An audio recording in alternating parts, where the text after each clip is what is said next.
Si pudiéramos con oración. Aleluya. Padre, en este momento, Señor, yo te doy gracias porque nos has traído desde el norte, del sur, del este y del oeste. Señor, desde los confines de la tierra nos has traído para un cumplimiento de tu propósito y de tu plan sobre la tierra. Padre, que nunca, bajo ninguna circunstancia, permitamos de que la tentación o que nuestros sentimientos nos desvíen de ese plan y ese propósito. Somos llamados, pero más que eso, somos comisionados. Fuimos ungidos con una labor que tenemos que cumplir en esta tierra. Padre, que no seamos quitados de la tierra hasta que hayamos cumplido nuestro propósito. Y Padre, hoy te damos gracias y te bendecimos. Te pedimos de que la iluminación del Todopoderoso esté sobre nosotros. Y Padre, que cada uno de nosotros salgamos de este tiempo con algo que tú nos has enseñado, algo que nos has hablado, algo que verdaderamente podamos nosotros llevar a la práctica en nuestra propia vida y ministerio, Señor. En el nombre de Jesús. Amén y amén. Vamos a entrar hoy al punto número 4, que es donde lo dejamos la vez pasada, características del cuerpo glorificado. Estábamos hablando, porque revisé el video del mes antepasado, estábamos hablando acerca de que la resurrección es parte total, es una parte de la totalidad del concepto de la salvación. También hablamos acerca del hecho de que la resurrección ocurrió primero cuando venimos a Jesucristo como nuestro seguro salvador. Nuestro espíritu fue resucitado. Hubo una resurrección en ese momento donde nuestro espíritu fue reavivado, fue iluminado, fue despertado, vino a la vida. Recuérdense lo que habíamos hablado de que cuando Adán y Eva pecaron, instantáneamente su espíritu murió y tomó 960 años que su cuerpo llegara a la muerte también. El pecado le tomó 960 años a matarlos. Hoy, en un sentido, vamos en el mismo proceso, porque lo primero que resucita de nosotros es nuestro espíritu. Somos una nueva creación, las cosas viejas pasaron y he aquí todas son hechas nuevas. Significa que comienza con algo que está siendo creado de nuevo y entonces Dios viene recreando ciertas áreas de nuestra vida que va a terminar con la resurrección de nuestro cuerpo, que va a terminar con la resurrección de entre los muertos. Y entonces creo de que es importante de que nosotros podamos entender de que todo lo que ocurre en medio es el proceso de la salvación. Muchos de nosotros nos enfocamos primordialmente en el concepto de la salvación instantánea. Cuando le preguntamos a la gente, ¿eres salvo? ¿Cuándo fue que creíste en Jesucristo? ¿Cuándo fue que rendiste tu vida al Señor? Estamos hablando de ese proceso inicial, que pudiéramos decir casi instantáneo de la salvación, que ocurrió en un abrir y cerrar de ojos en nuestra propia vida. Y lo que muchas veces nosotros olvidamos es realmente enfatizar de que desde ese momento hasta el momento de la resurrección, todo es un proceso de salvación. Todo lo que Dios está haciendo está obrando la perfecta obra de la salvación. Por eso la palabra de Dios dice que hemos de trabajar nuestra salvación con temor y temblor, porque es el proceso que Dios está obrando en cada uno de nosotros. Y cuando hablamos del proceso, tenemos que entender de que esa es parte de la salvación total. Por eso la Biblia, y lo he enfatizado varias veces en varias de las clases, la Biblia se refiere a la salvación en términos del pasado, del presente y del futuro. Palabras como, digamos, los diferentes términos de la salvación. Fue salvo, está siendo salvo, seré salvo o será salvo. Y entonces podemos entender de que hay ese proceso del pasado, del presente y el futuro, porque es un proceso progresivo de nuestra salvación. De tal forma que nosotros podríamos, por ejemplo, asemejar eso al proceso de nuestra salvación. Por ejemplo, lo vemos nosotros aquí en nuestras notas: redención, expiación, propiciación, regeneración, reconciliación, justificación. Esos 6 ocurren instantáneamente en el momento que nosotros recibimos a Jesucristo como nuestro seguro Salvador. Lo que ocurre instantáneamente en un abrir y cerrar de ojos. Lo hemos visto de que es parte del proceso del bautismo, en el cual nosotros somos bautizados dentro del cuerpo de Cristo por el Espíritu Santo. Fuimos bautizados en el cuerpo de Cristo para la redención de nuestros pecados, para la expiación de nuestros pecados, para la propiciación de nuestros pecados, para la regeneración de nuestras vidas, para reconciliarnos con Dios y para hacernos justos delante de Dios. Y ahí entramos nosotros desde el momento que nosotros recibimos a Jesucristo, al momento que nosotros partimos de esta vida. Nosotros estamos siendo santificados. Todas las tribulaciones, todas las cosas que nosotros enfrentamos son parte de la obra de santificación en nuestras vidas. Estamos siendo hechos santos, estamos siendo santificados por el Espíritu Santo. Y cuando viene la resurrección del final de los tiempos, a la venida de Jesucristo, cuando nosotros lleguemos al final de todas las cosas, va a venir la resurrección, y con la resurrección vienen 2 cosas más. Viene la glorificación y viene la perfección. De tal forma que podríamos hasta aún añadir la palabra adopción, que es un sinónimo de la palabra resurrección, porque la Biblia lo compara, la adopción, a la resurrección de nuestros cuerpos mortales. Ahora, lo que es bien importante entender es esto, y quiero llevarlos a Filipenses capítulo 3, versículo 21. Filipenses 3, 21, note lo que dice aquí: el cual transformará el cuerpo de nuestro estado de humillación. ¿En qué momento estamos nosotros? Estamos en el estado de humillación, en conformidad al cuerpo de su gloria, por el ejercicio del poder que tiene aún para sujetar todas las cosas a sí mismos. Ahora, lo que es importante notar aquí es de que Él está tomando en la resurrección, está tomando lo que hay en Él, en conformidad a su gloria. Y lo que es imperante de que cada uno de nosotros realmente lleguemos a la conclusión es de que la resurrección y la glorificación de nuestras vidas va en conformidad y en semejanza a la gloria de nuestro Señor Jesucristo. Filipenses 3:21 no lo dijo, ya lo leímos. 1 Juan 3:2 nos dice esto: amados, ahora somos hijos de Dios y aún no se ha manifestado lo que hemos de ser. No se ha manifestado, somos ahora ya hijos, pero todavía no se ha manifestado. Imagínense ustedes la comparación y tal vez la profundidad de esta palabra manifestación. Porque, digamos, si vemos nosotros dentro de un estudio de la palabra manifestación, en una concordancia, vamos a entender de que está hablando acerca de la venida de Jesucristo, la manifestación de Jesucristo, y también está hablando de nuestra manifestación. Ahora somos hijos de Dios, pero aún todavía no se ha manifestado lo que habremos de ser. Significa de que llega un momento en el cual lo que vamos a convertirnos tiene que manifestarse. Tiene que manifestarse. Ahora, podría yo insinuar o podría yo proponer de que esto lo que está significando es de que ya en cierta forma ya fue hecho, pero todavía no se ha manifestado. Jesucristo ya es Rey de Reyes, Señor de señores, pero todavía no se ha manifestado aquí en la tierra. Y entonces esa palabra manifestación nos da a entender o nos propone de que lo que nosotros llegaremos a hacer ya en el cielo ya se ha hecho, pero todavía no se ha manifestado aquí en la tierra en nuestras vidas.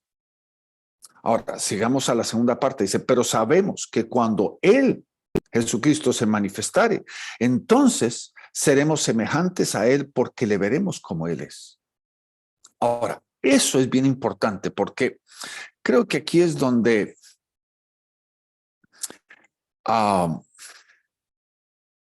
creo que ha habido un montón de confusión. Porque recordemos, y quiero regresarlos a ustedes al concepto de la cristología aquí por un momentito. Quiero regresarlos a ustedes a este concepto muy importante. Jesucristo nunca dejó de ser Dios, pero tomó la forma de hombre, se asemejó a los hombres en todo. Ahora, ¿por qué digo yo eso? Enfatizo porque hay una gran, vamos a decir, hay un pleito terrible en la mente de muchos cristianos, porque ellos dentro de sí mismos todavía están considerando, pensando, de que Jesucristo Dios es el que hizo todo lo que hizo sobre la faz de la tierra. Que el que caminó sobre la mar, la razón del por qué él hizo los milagros, por qué él hizo todo lo que hizo, lo hizo porque es Dios. Lo que claramente nosotros tenemos que comprender es de que todo lo que Jesucristo, y enfatizo la palabra todo, porque todo es todo, sin excepción de nada, el 100% de lo que Jesucristo hizo, lo hizo como hombre. Porque note lo que dice Filipenses 2, dice, él siendo en forma de Dios, no escatimó, la palabra escatimó significa no valoró, el ser igual a Dios como algo de qué aferrarse, significa de que él no se agarró, en su debilidad no se agarró de su divinidad, en su flaqueza no se agarró de su divinidad, en su tentación no se agarró de su divinidad, en el momento que necesitaba hacer un milagro no se agarró de su divinidad, sino él caminó, porque tiene que entenderlo, el que llegó a la cruz llegó en toda la flaqueza de la humanidad. Por eso dice Hebreos, que fue tentado en todo. Óigame, la Biblia no miente. Y si la palabra de Dios dice que él fue tentado en todo, ¿significa qué? Que él fue tentado en todo. Porque, o si él no fue tentado en todo, simplemente fue una pantalla, simplemente fue un ejercicio, simplemente fue una pantomima, entonces estamos realmente presentando un evangelio que es una mentira, porque, óigame bien, la Biblia dice, Dios no puede ser tentado. La divinidad en Jesucristo no podía ser tentada, pero dice que él fue tentado en todo, según nuestra semejanza.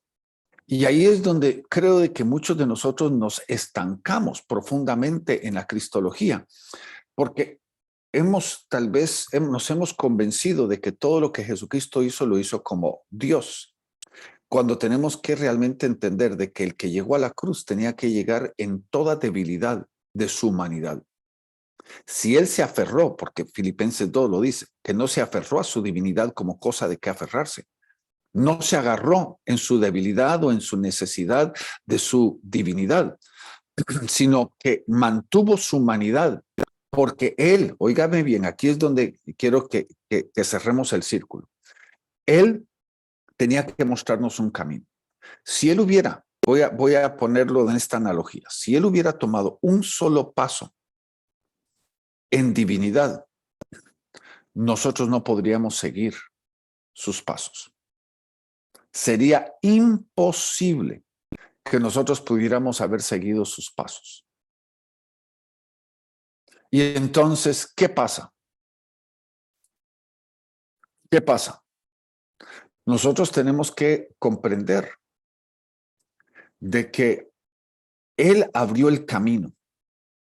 Todo lo que él experimentó, todo lo que él vivió, todo lo que se manifestó en él, todo lo que él experimentó, lo experimentó como hombre, para poder abrir el camino, para poder mostrarnos a nosotros el camino, para que nosotros pudiéramos seguir sus pisadas, para que nosotros pudiéramos asemejarnos a él en todo.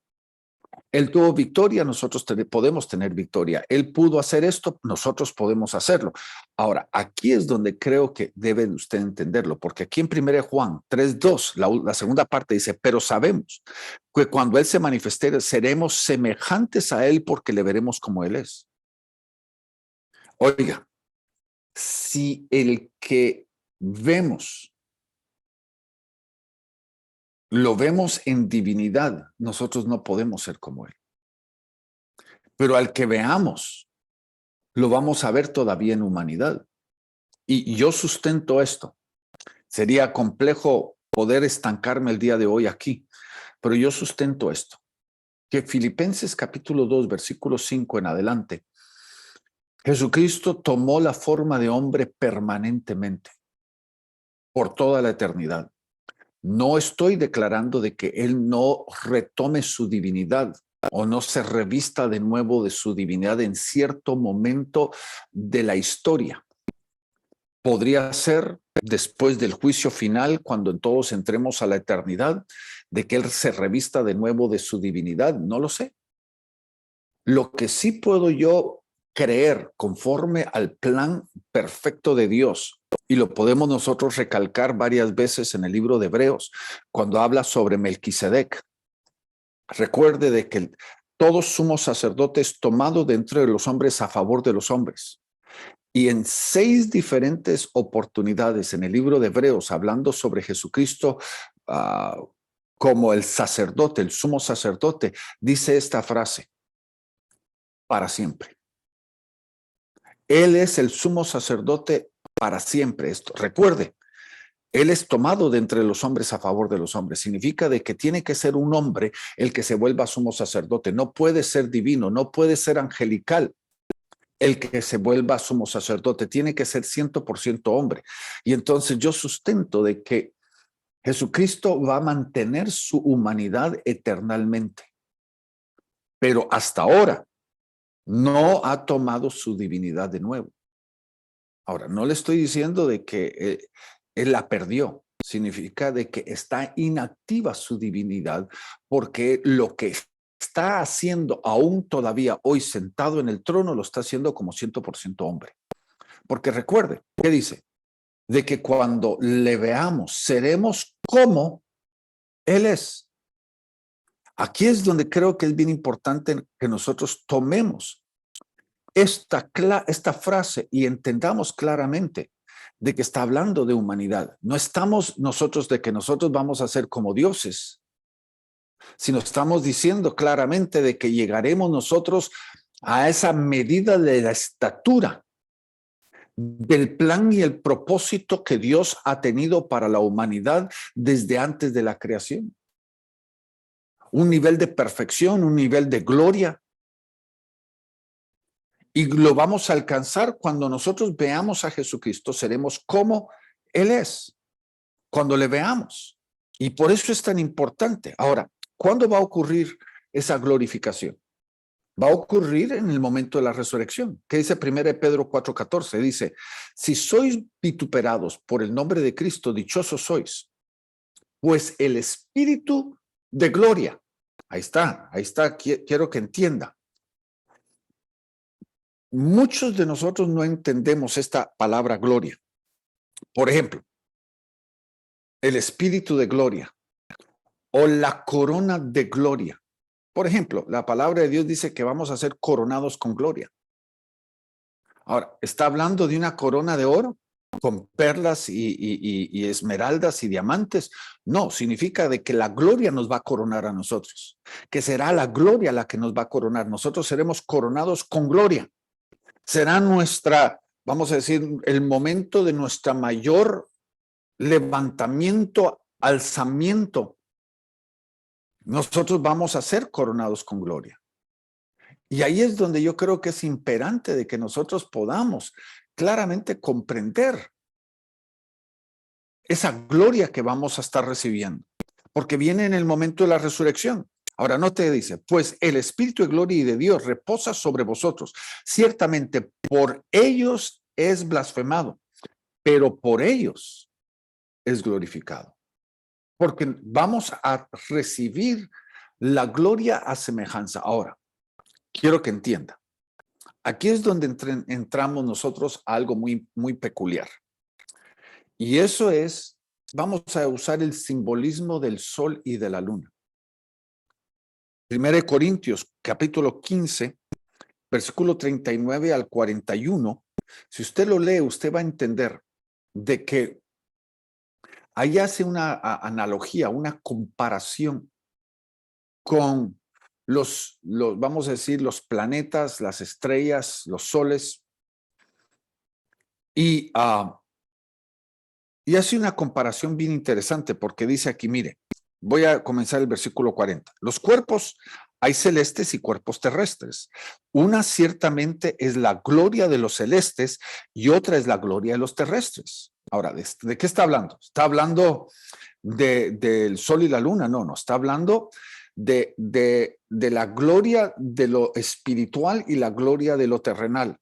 Significa de que nosotros hoy, como ministros del Señor, somos portadores de cierto nivel de gloria.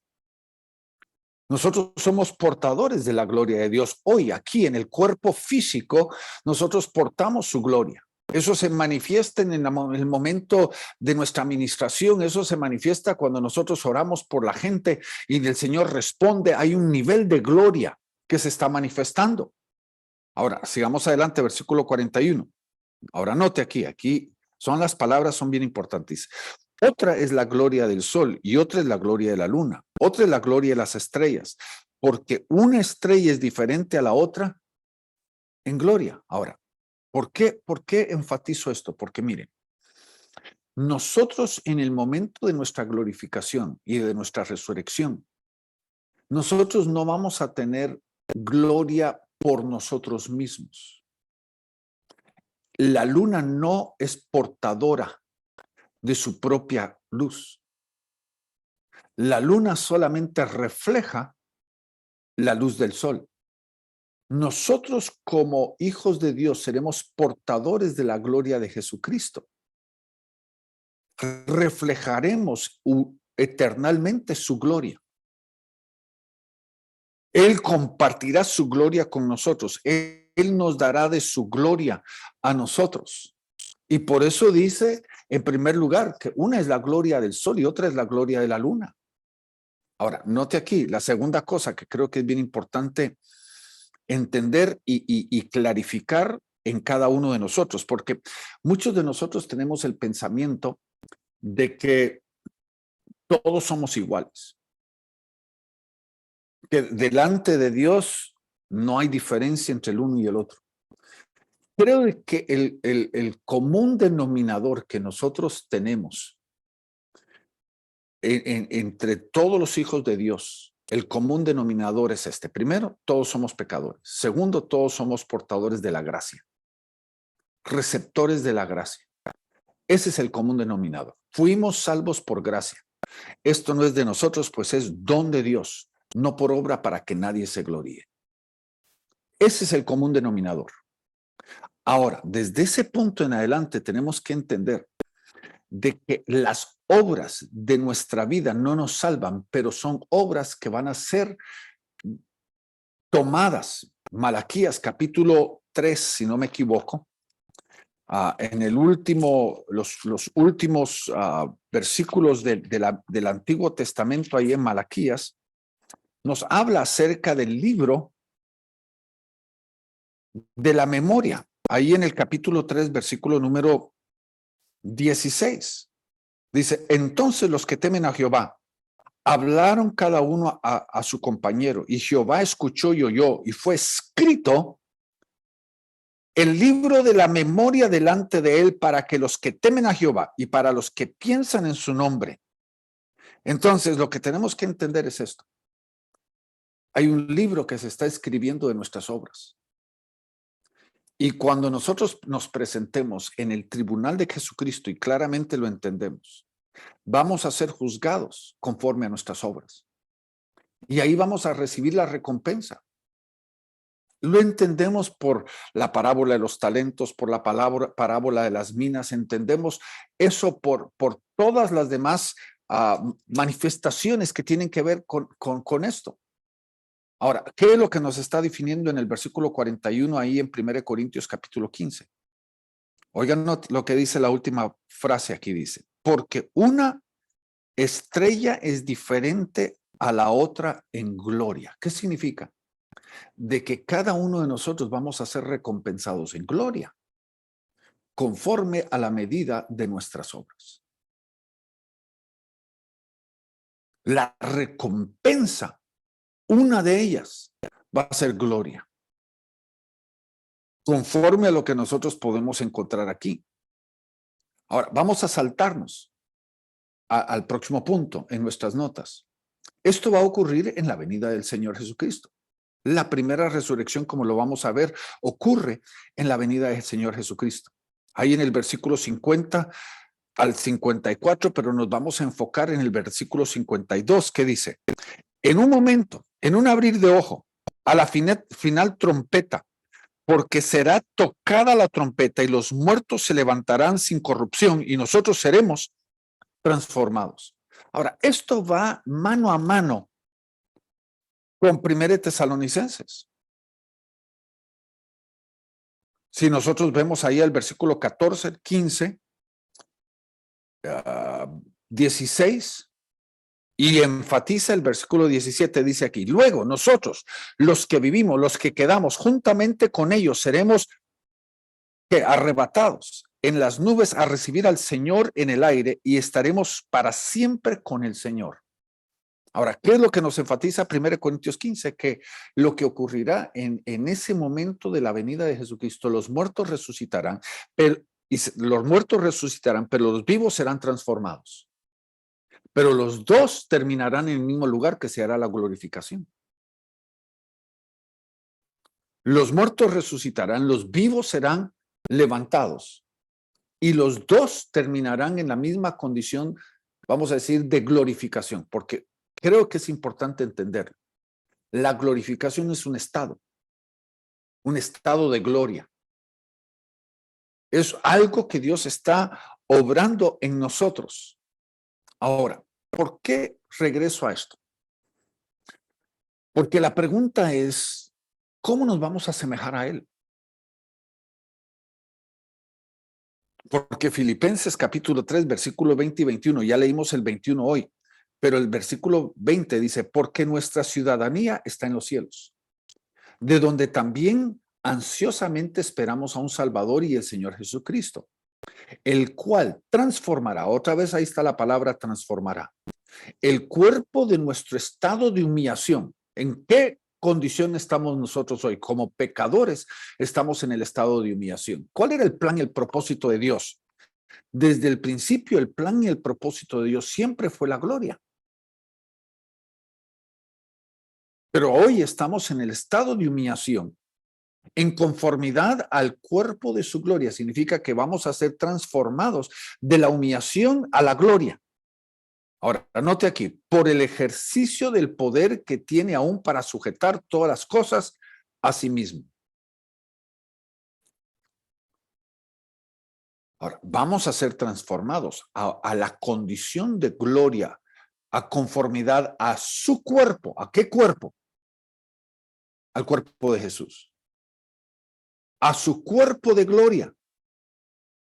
Esto es bien importante que usted lo note, porque no me quiero quedar estancado, pero creo que es importante que todos regresemos al concepto que hemos mencionado tantas veces, porque muchos de nosotros pensamos de que en la eternidad vamos a ser como angelitos volando con alas y con un arpa vamos a estar tocando toda la eternidad ahí volando en las nubes. Recuerde lo que va a pasar, que Dios nos va a transformar y el modelo al cual nos va a asemejar nosotros, el modelo que va a usar como, vamos a decir, como el original y nosotros las copias, es el cuerpo de Cristo, el cuerpo glorificado de Jesucristo.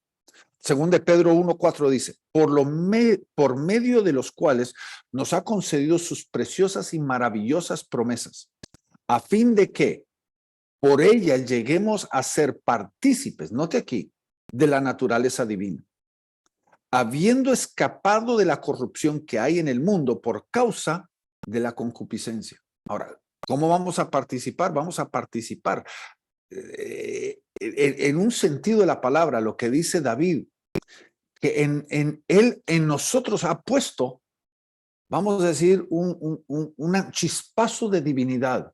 Ha puesto dentro de nosotros un chispazo de sí mismo. ¿Y cuándo se va a cumplir eso? Se va a cumplir en 2 de Pedro 1:4, en el momento de esta, vamos a decir, elevación, en este momento de transición, porque seremos transformados de la humillación a la glorificación. Y entonces seremos partícipes. En nosotros habrá esa chispa. No llegaremos a ser como Dios, hermanos. Perdonen que se lo diga claramente para que nadie me lo malentienda, porque no estamos predicando mormonismo. En el mormonismo, lo que está, la base del mormonismo, como Dios era, yo soy, como Dios es, yo seré.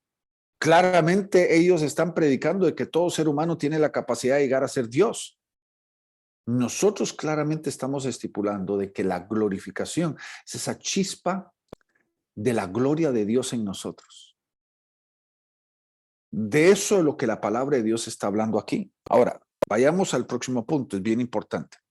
En la transfiguración, ¿se recuerdan ustedes cuando Jesucristo, juntamente con Elías y con Moisés, allá en el monte que nosotros conocemos como el monte de la transfiguración, delante de los tres apóstoles, Juan, Jacobo y Pedro, ellos vieron a Jesucristo glorificado.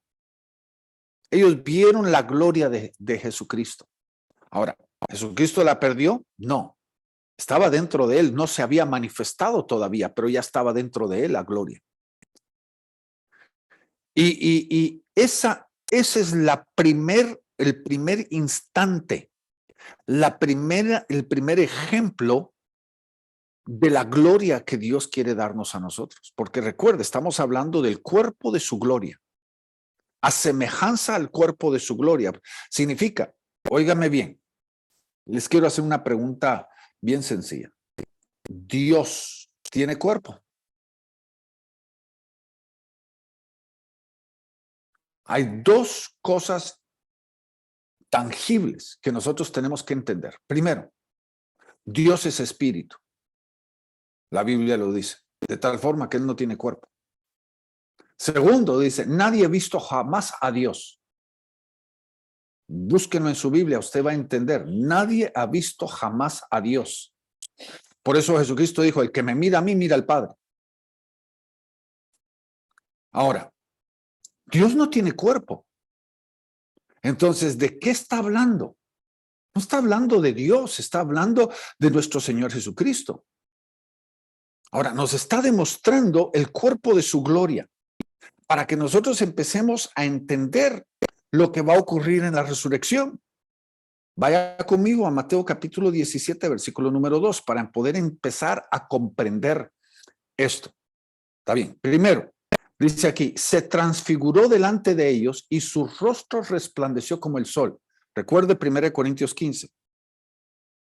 El uno es la gloria del sol. Y sus vestidos se volvieron blancos como la luz.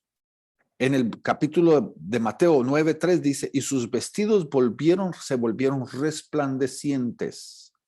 La primera cosa que nosotros podemos ver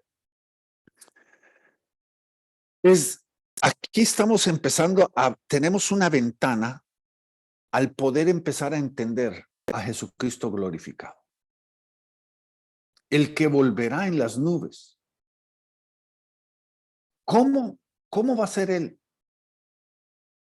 Aquí vemos nosotros una ventana de 15 segundos acerca de la gloria de Jesucristo.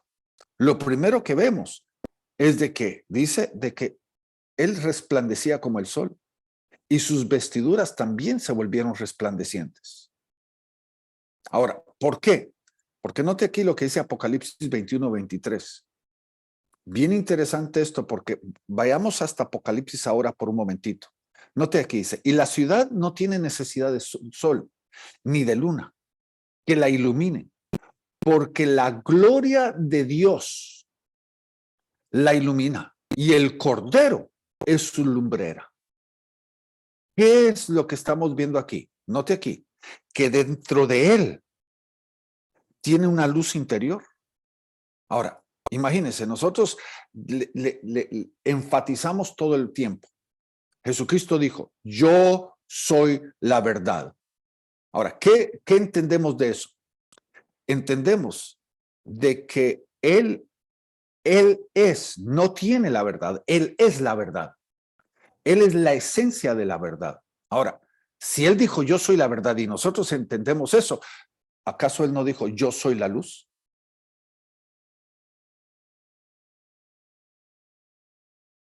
En Él no hay oscuridad. Él es la luz. Recuerde, la oscuridad es la ausencia de luz. Él es luz. Vamos a decir, encorpada. Él es luz con un cuerpo.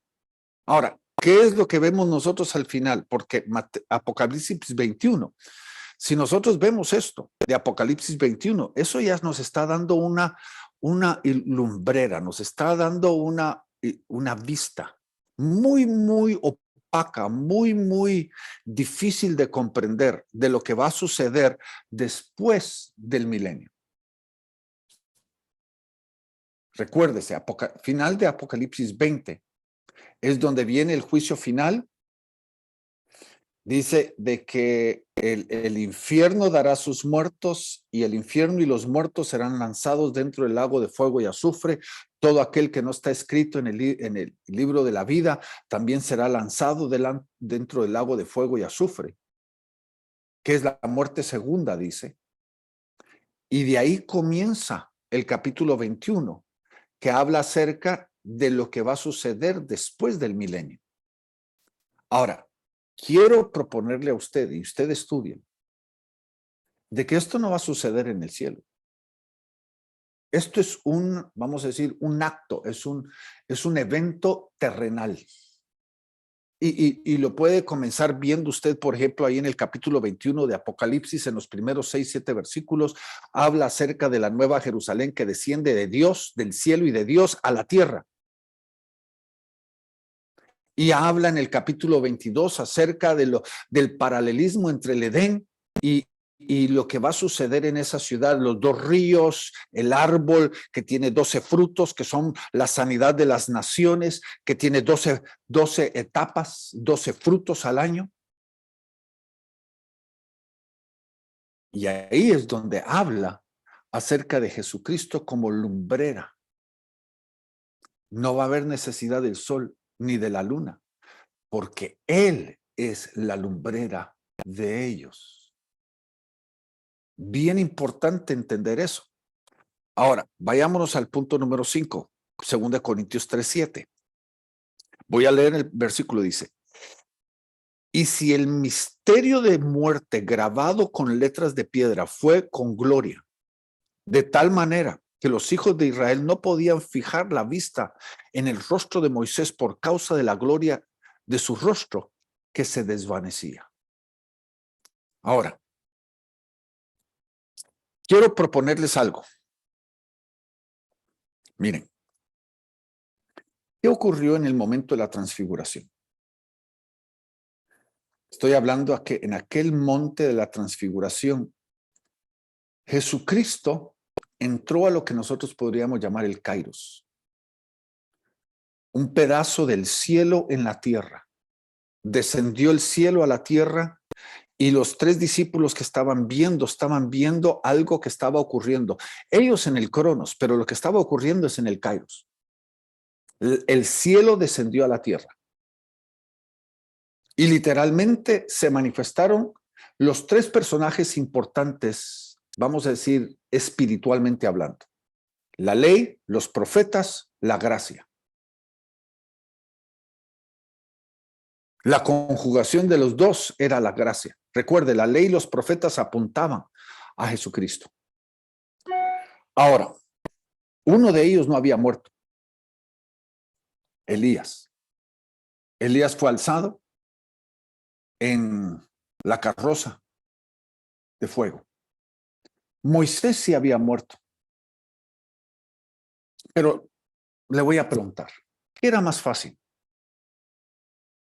¿Que Dios levantara a Moisés de entre los muertos quebrando su propia ley?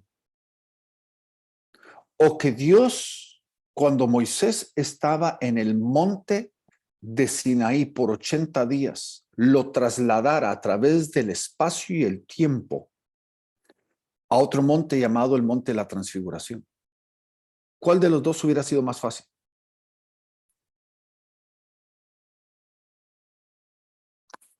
En mi punto de vista, el más fácil hubiera sido de que Moisés fuera transfigurado o traspasado, perdóneme, al monte de la transfiguración.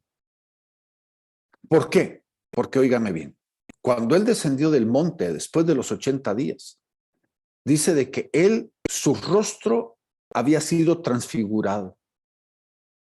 Y si usted lee el pasaje en Mateo y en Marcos del monte de la transfiguración, no solamente Jesucristo estaba en gloria, sino también Elías y Moisés también tenían esa gloria. De tal forma que cuando bajó Moisés del monte, lo que Jesucristo tenía en gloria se lo había pegado a Moisés, de tal forma que el resto de su vida él tenía que cubrir su rostro,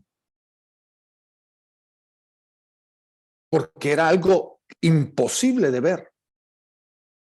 De tal forma que él tenía que andar con el rostro cubierto, porque tenía la gloria que se le había pegado en el monte de la transfiguración. Ahora, les pregunto, ¿sería difícil de comprender eso? Porque eso nos está abriendo una pequeña ventana para entender esto. Ahora, cuando dice la palabra, imagínese usted por un momentito, que cuando le veamos seremos como Él es. Si a Moisés se le pegó la gloria de Jesucristo en el monte de la transfiguración, todavía con el cuerpo, vamos a decirlo, de pecado, ¿cuánto más en la resurrección, cuando ya seamos resucitados con cuerpo incorruptible, con cuerpo eternal, cuánto más vamos a ser portadores de esa gloria? Porque si lo notamos aquí, en 2 Corintios 3:7, dice de que esa gloria que Moisés portaba se desvanecía. Era como una batería que cuando entraba la presencia de Dios salía de nuevo con esa gloria. Ahora, veamos el punto número 6 ahora.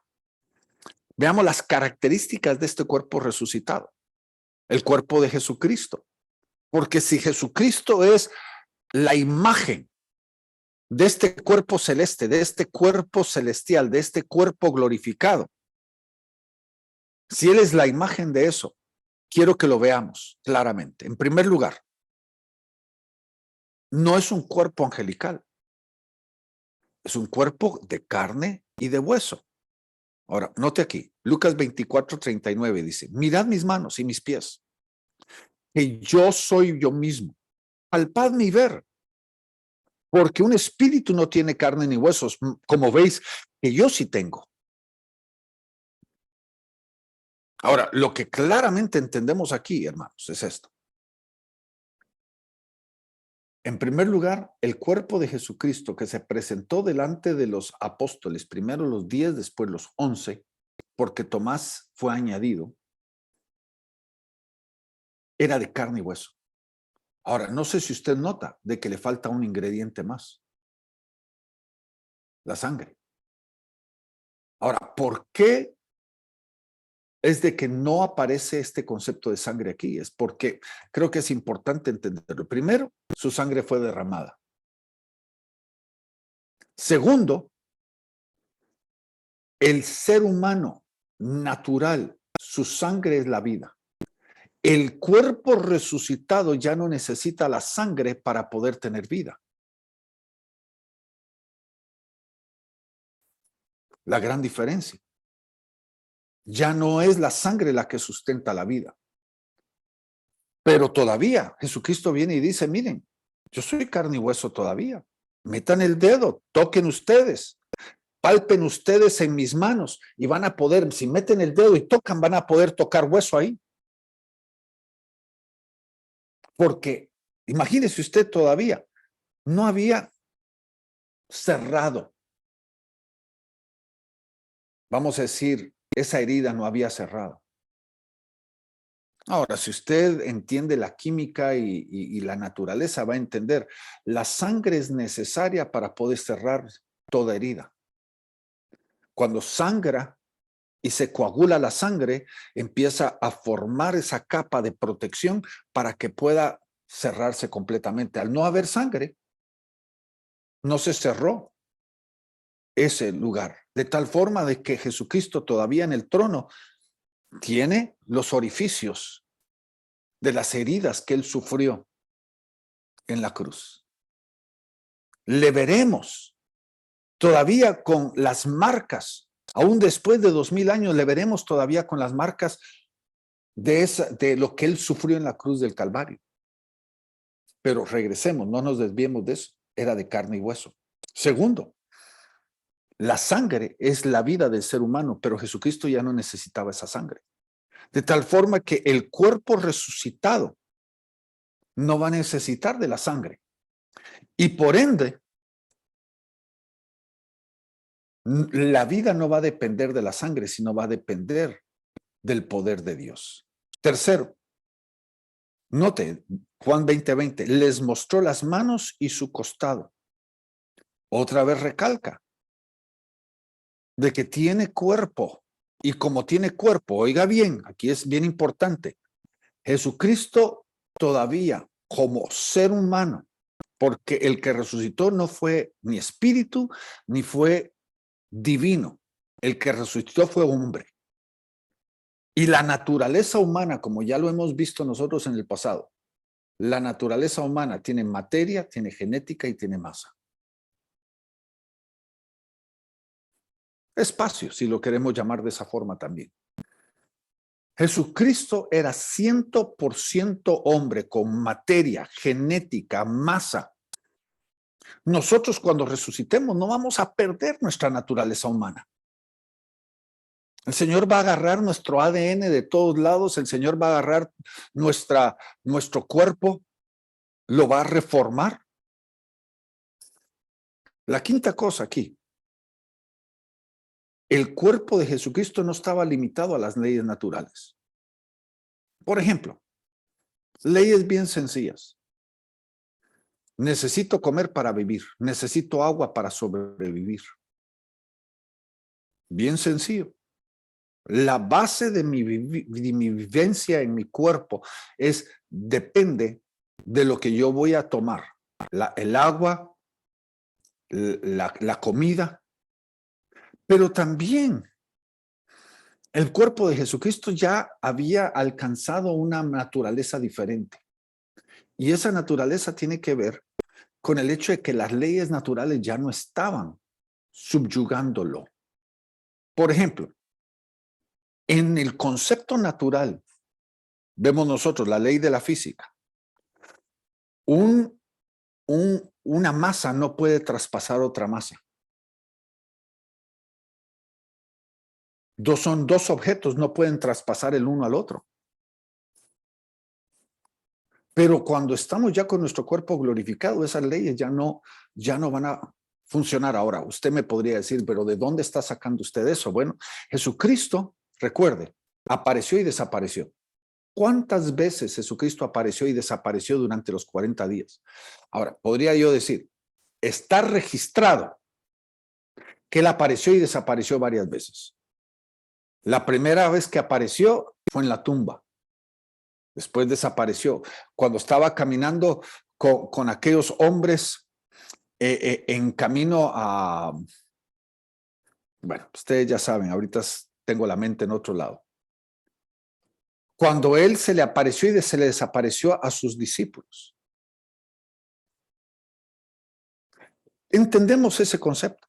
Ahora, usted me podría decir, pero ¿cómo ese es Jesucristo? Pero recuerde, dentro del concepto hoy, natural de hoy, esto es posible bajo la mano de Dios, bajo el poder de Dios es posible.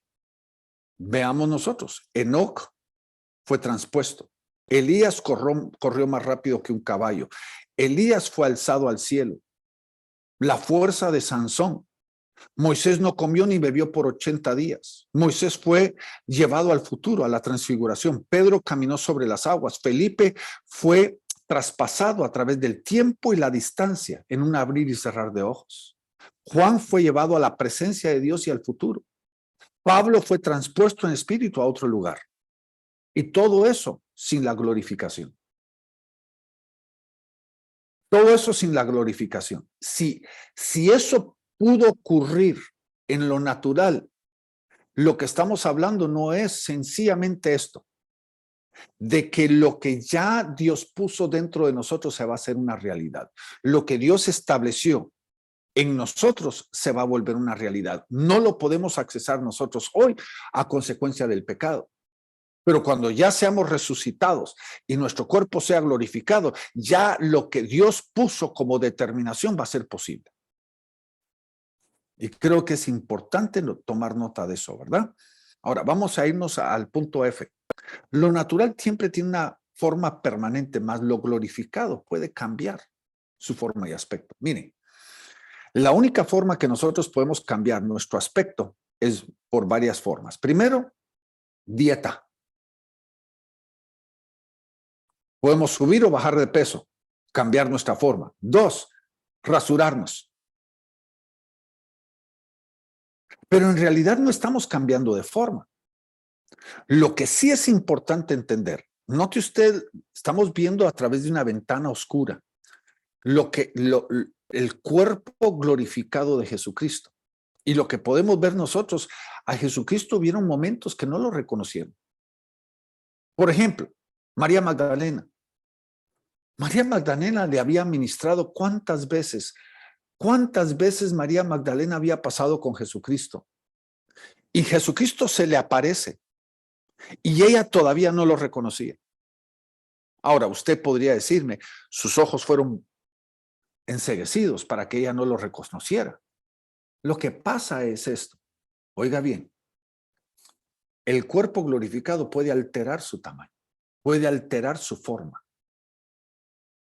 Note usted varios ejemplos. Sus discípulos, ellos no lo reconocieron. Recuerden, ellos estaban pescando y Jesucristo estaba en la playa y ellos que habían pasado 3 años con él. Miren, yo podría ver a mi esposa a 1 kilómetro de distancia y la puedo reconocer a ella. La puedo reconocer por sus movimientos, la podría reconocer por su caminado. Lo mismo ella conmigo. A mí no me pueden pasar por alto, pero ya saben por qué, ¿verdad? Pero la cosa es que nosotros reconocemos a los cuales tenemos cerca, los reconocemos sin poder discernir vamos a decir, sus ojos o su rostro, los podemos conocer por su forma, su caminado, sus movimientos. Y los discípulos no reconocieron a Jesucristo. Él estaba en la playa, ellos en la barca, hasta que Pedro de repente se quedó viendo y lo reconoció y se tiró al agua a nadar hacia él. Podemos ver de que el cuerpo de Jesucristo puede comer y beber, pero no necesita de la comida para subsistir. Puede aparecer y desaparecer. Los discípulos en camino a Emaús encontraron de que él desapareció. Lo mismo con los apóstoles. Aún el cuerpo glorificado puede flotar. No está sujeto a la limitación de la gravedad. Hermanos, hay tantísimos casos. Miren ustedes el caso de Pedro en Hechos. Estaba en la cárcel, se le aparece un ángel. La historia no nos dice que las puertas se abrieron. Ellos traspasaron las paredes.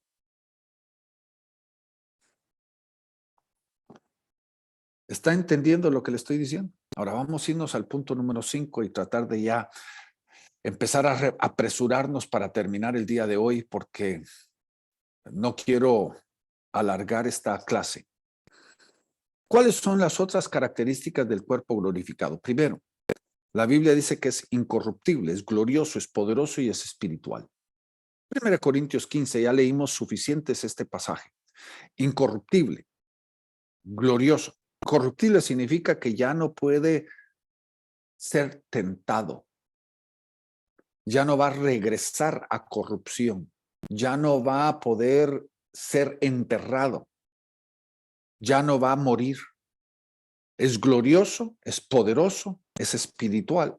Segundo, es perfecto y sin mancha. Note lo que dice Judas 1:24, dice, y aquel que es poderoso para guardarnos sin caída, para presentarnos sin mancha en la presencia de su gloria, no en la presencia de su trono, en la presencia de su gloria. Cuando nosotros nos presentemos delante de él en su gloria, vamos a ser sin mancha ni arruga. Colosenses 1:27-28 dice, a quien Dios quiso dar a conocer cuáles son las riquezas de la gloria de este misterio entre los gentiles, que Cristo en vosotros la esperanza de gloria. Recuerde, la esperanza de gloria. Y a él nosotros proclamamos y amonestamos a todos los hombres y enseñamos a todos los hombres con toda sabiduría, a fin de poder presentar a todo hombre perfecto en Cristo Jesús. Tercero, los cuerpos van a ser asexuales. Asexuales significa ya no tienen necesidad ni de comida, pero también ya no tienen necesidades sexuales. Y asexual también significa incapaz de procrear. Ahora, oiga lo que le voy a decir.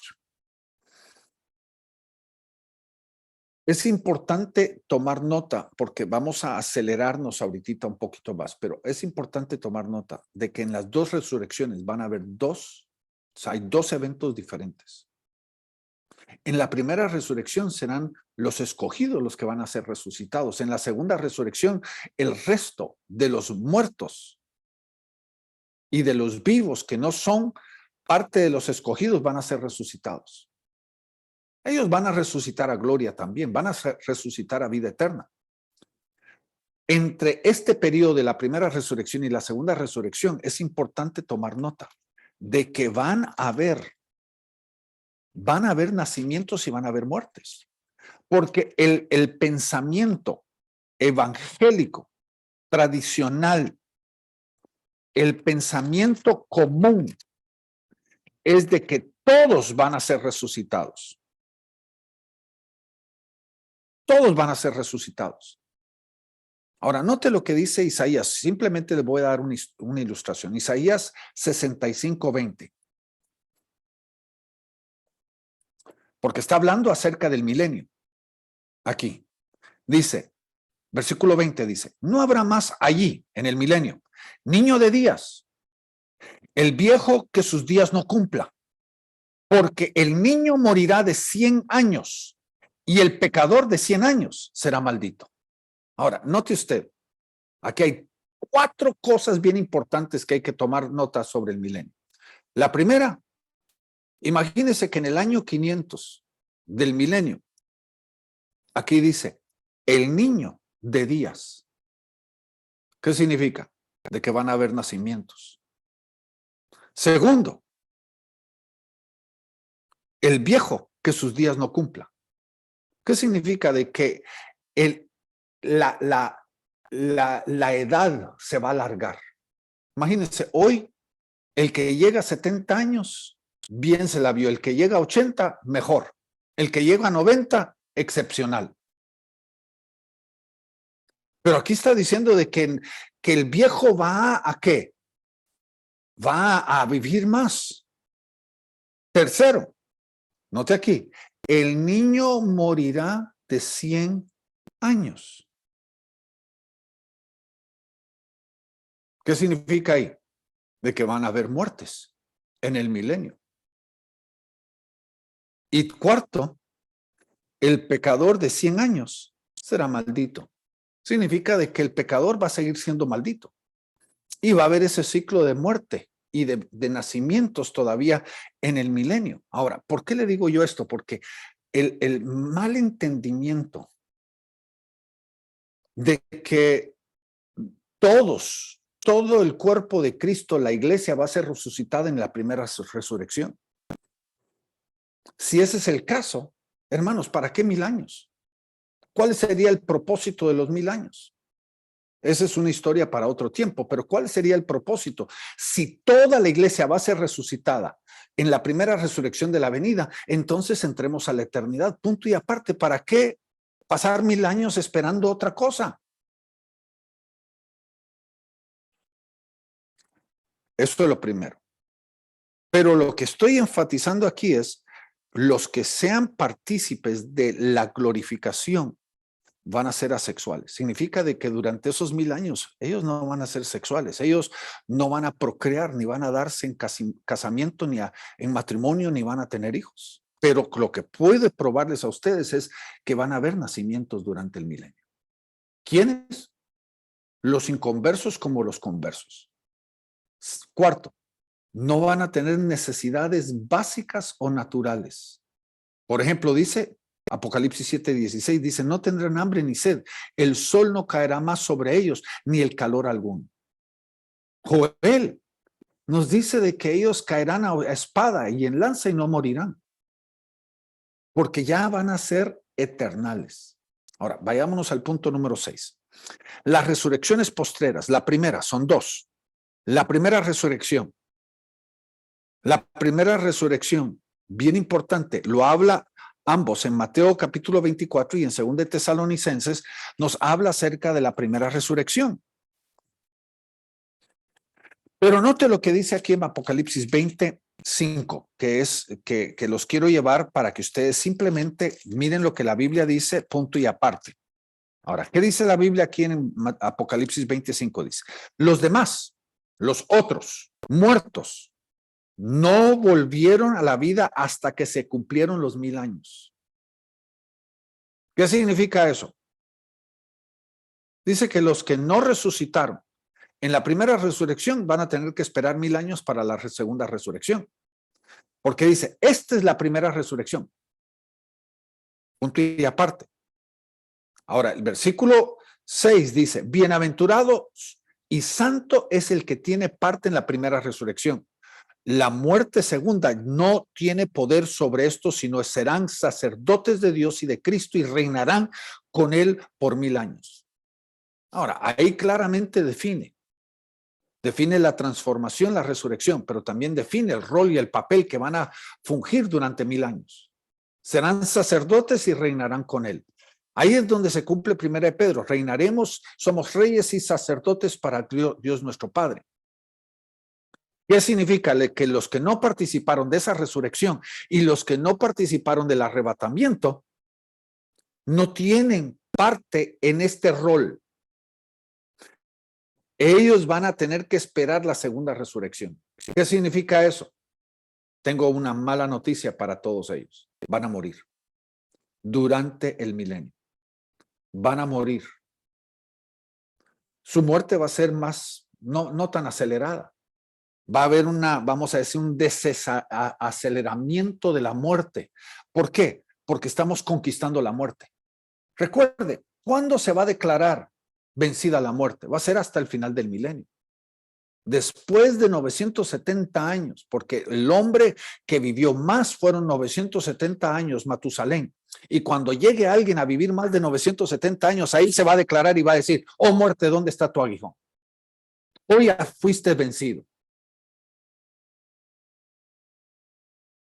Segundo, estos que son parte de la primera resurrección son escogidos para ser parte del ejército de Jesucristo.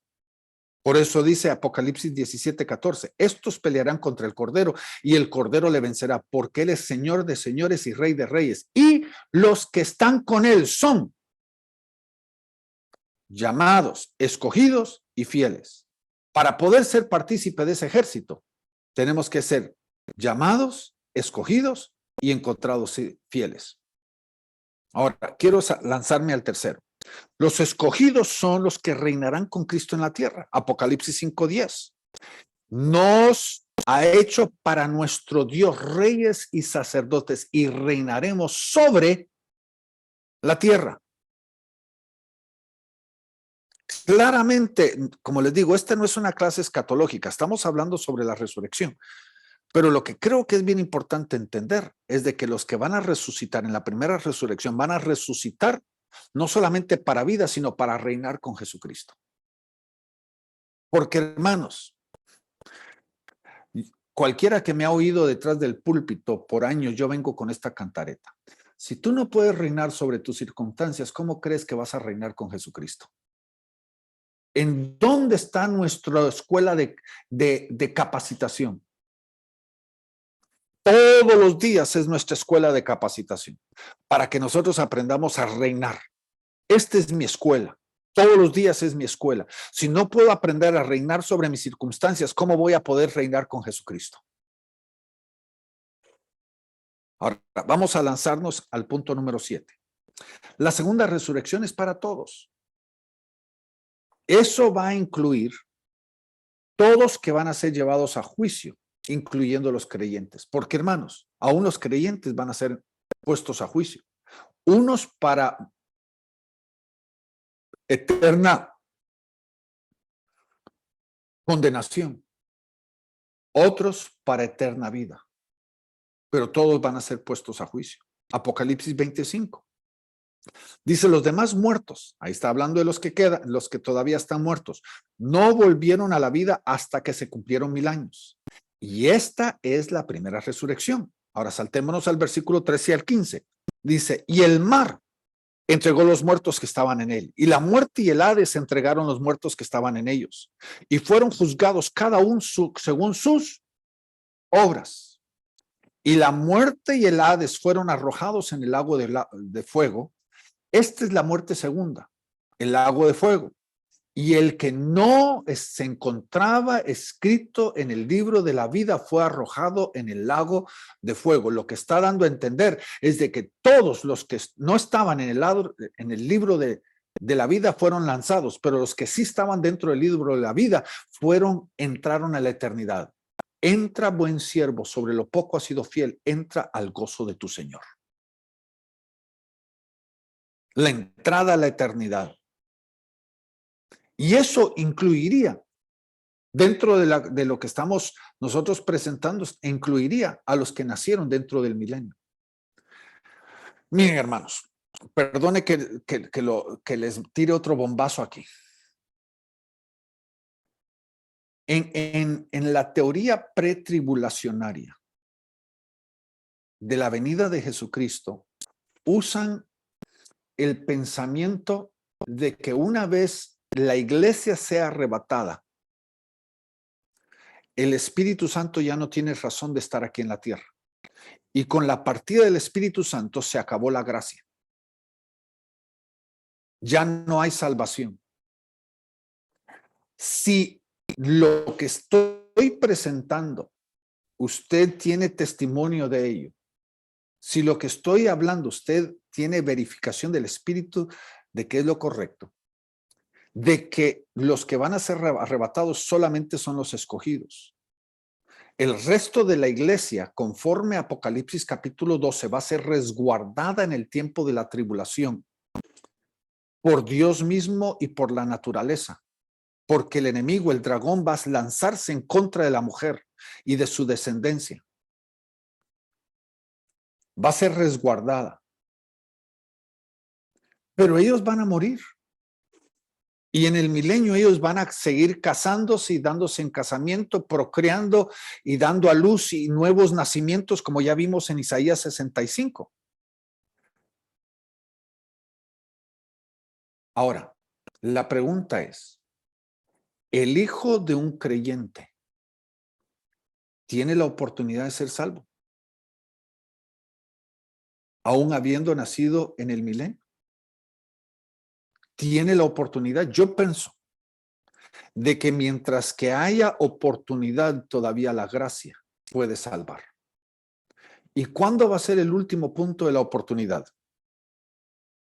Para mí, hasta el santiamén. Perdone que lo diga de esta forma. Hasta el momento que el juicio final, por eso dice la palabra juicio final, en el momento cuando Jesucristo juzgue las naciones, hasta ese momento va a ser el santiamén. Desde ahí en adelante ya no hay gracia, pero en ese punto, hasta ese punto, yo creo que la gracia fluye. Para mí, aún en el milenio va a haber salvación, porque van a haber nacimientos Y quién sabe, se lo tiro abiertamente a usted hoy. ¿Quién sabe si un inconverso que entró en el milenio y vio a Jesucristo sentado en el trono y dijo, wow, definitivamente este es el Hijo de Dios, el Salvador del mundo, y viene y se postra delante de él, ¿habrá oportunidad para él? Porque, hermanos, ¿cuándo se pierde la oportunidad? Se pierde en la muerte y se pierde en el juicio. Los que están vivos todavía tienen ¿qué? Oportunidad. Este es mi punto de vista, que el Señor le dé testimonio a usted. Ahora, la resurrección de los incrédulos va a ocurrir en la segunda resurrección. Y tenemos que preguntarnos, ¿en dónde han estado ellos? Porque mire, la Biblia claramente nos demuestra de que el infierno es el lugar de espera de los muertos sin Cristo. Ahora, ¿por qué le digo yo esto? Porque miren, lamentablemente muchos hablamos del infierno como si fuera eternal, y el infierno no es un lugar eternal. Apocalipsis 20 claramente nos dice, no, note aquí, Apocalipsis 20, 13 dice, y 14, dice, y el infierno y la muerte fueron lanzados en el lago de fuego, y esta es la segunda muerte. ¿Cuál es lo eternal? No es el infierno. El infierno es un lugar de espera hasta la segunda resurrección. Y ahí es donde todos van a ser juzgados, los vivos y los muertos. 1 Pedro 4:5. Ahora, quiero rápidamente terminar con esto el día de hoy, porque no quiero alargar esto más de lo que es necesario. ¿Cuál es el destino final? Miren, hermanos, aquí hay varias teorías. Por ejemplo, han habido hasta teorías, por ejemplo, una teoría que se llama la reconciliación final,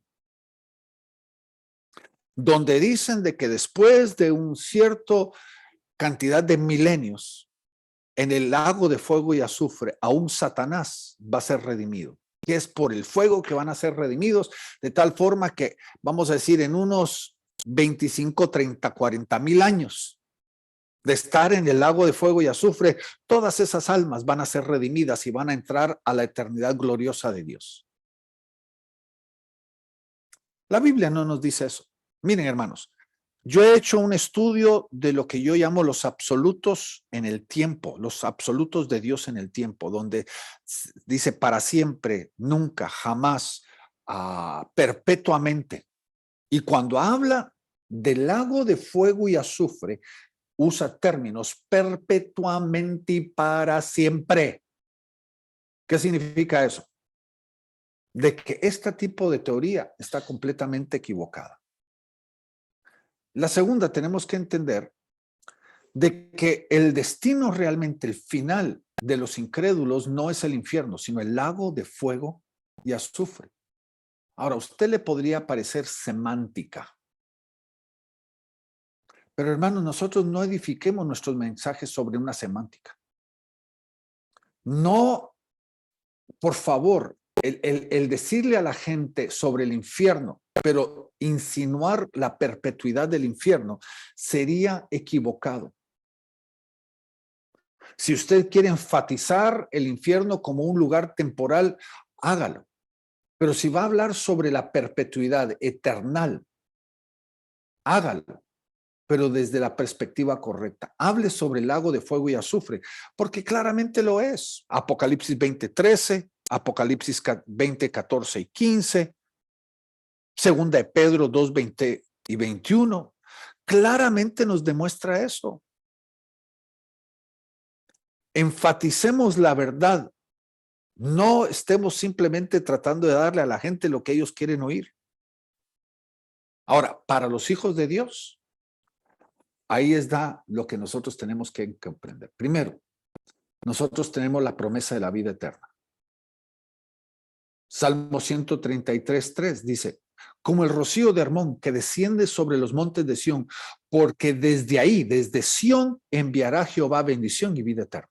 Desde el Antiguo Testamento, perdone que lo diga de esta forma, viene la misma promesa de Dios. Daniel 12:2, y muchos de los que duermen en el polvo de la tierra serán despertados, unos para la vida eterna y otros para vergüenza y confusión eterna. Ahí nos habla en la segunda resurrección que van a ser despertados, unos para vida eterna y otros para vergüenza eterna. Pero también podemos ver Mateo 25:46. Dice, e irán estos a tormento eternos y los justos a la vida eterna. Ahora, ¿qué significa eternal? Eternidad realmente significa que será perpetuo, eterno y para siempre. La segunda promesa, y con esto termino el día de hoy, la segunda promesa es de una eternidad con Dios. Primera de Tesalonicenses 4:17 dice, luego nosotros, los que vivimos, los que quedamos, juntamente con ellos seremos arrebatados en las nubes a recibir al Señor en el aire y estaremos para siempre con Él, con el Señor. Una perpetua relación con nuestro Dios. Juan 14:3. Y si me fuere, os aparejaré un lugar y vendré otra vez y os tomaré a mí mismo, para que donde yo estoy, esta es la frase importante, vosotros también estéis. Miren, hermanos, donde Jesucristo va a estar, ahí es donde vamos a estar nosotros por la eternidad. Y nosotros debemos de enfatizar claramente eso. Ahora, la resurrección es una parte fundamental de la doctrina de la salvación. Y por eso nosotros no podemos predicar la resurrección, como lo dije en la primera enseñanza, si nosotros simplemente predicamos la resurrección, podríamos decirlo en 5 o 10 minutos. Pero no lo entenderíamos desde la perspectiva de la salvación, no lo entenderíamos desde la perspectiva de verdaderamente la obra completa que Dios está queriendo hacer en la humanidad. Y es imperante que tú y yo verdaderamente edifiquemos el entendimiento de todo lo que Dios nos ha dado. Recuerde, la resurrección no es simplemente un evento. La resurrección comenzó en el momento que nosotros recibimos a Jesucristo. Nuestro espíritu fue resucitado. Estaba muerto en pecado. Ahora está vivo para Dios. Pero va a tomar una vida entera. Y van a tomar tal vez varios siglos y varios milenios. El que se complete la resurrección y la vida en nosotros que Dios nos quiere dar a nosotros. Todos los que nos antepusieron a nosotros, los que vinieron antes de nosotros, van a ser partícipes de lo mismo. De esa resurrección y de esa obra regeneradora donde la muerte va a ser eliminada y vamos a entrar a la vida eterna. Ahora, ¿cuándo empezamos ese proceso? En el momento que recibimos a Jesucristo. En ese momento se dio la vida. Por eso, la muerte no es simplemente un estado físico, porque ya la eternidad está en nosotros. Por eso Jesucristo claramente dice, Dios no es un Dios de muertos, sino de ¿qué? De vivos. Por eso nosotros no debemos de tenerle temor a la muerte. Porque la muerte simplemente es una transición hacia la eternidad. Bueno, voy a parar por unos minutitos. No sé si alguno de ustedes tiene algún comentario, alguna pregunta que quisiera hacer.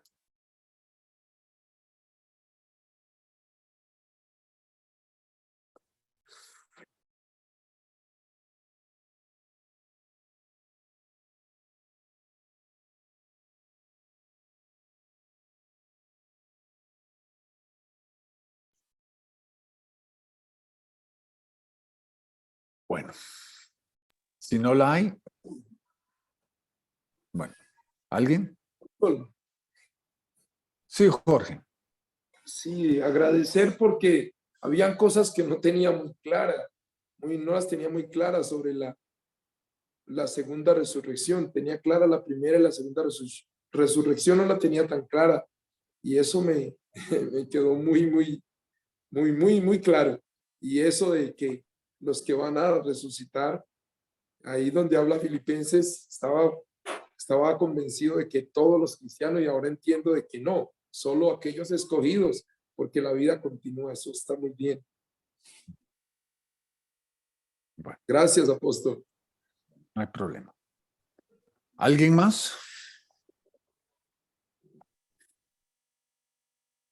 Bueno, hermanos, quiero dejarlos entonces.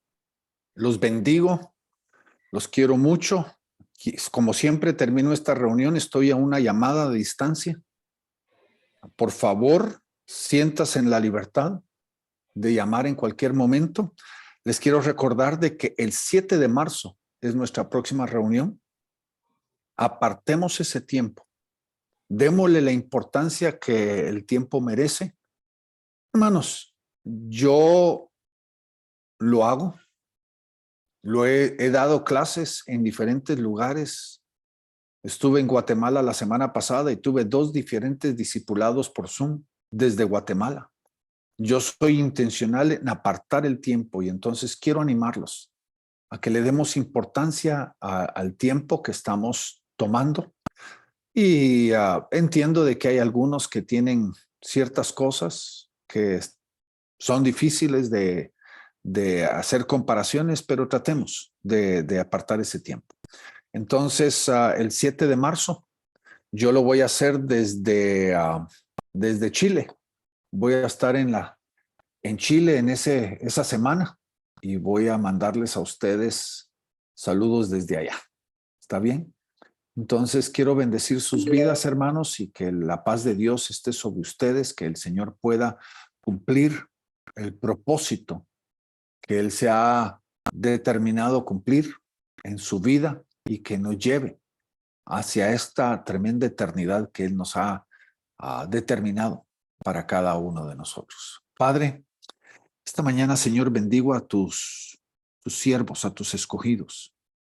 Que cada uno de nosotros podamos asentarnos en ese increíble llamado que tú nos has dado. No nos has llamado a simplemente llenar el tiempo, nos has llamado a transformar naciones. Y Padre, hoy te pedimos, Señor, de que afirmes nuestros pies, que empieces, Señor, a extender el sitio de nuestra tienda. Que, Padre, tú puedas echar de nosotros toda ansiedad, escasez, pobreza, indecisión. Y ahora, Padre, que estemos afirmados sobre la roca eterna. Y Padre, te bendecimos en el nombre de Jesús. Amén y amén. Hermanos, los bendigo. Nos vemos la próxima vez. Saludos a todos, abrazos y besos a la familia. Los quiero mucho y deseo lo mejor de Dios para cada uno de ustedes. Chao, chao.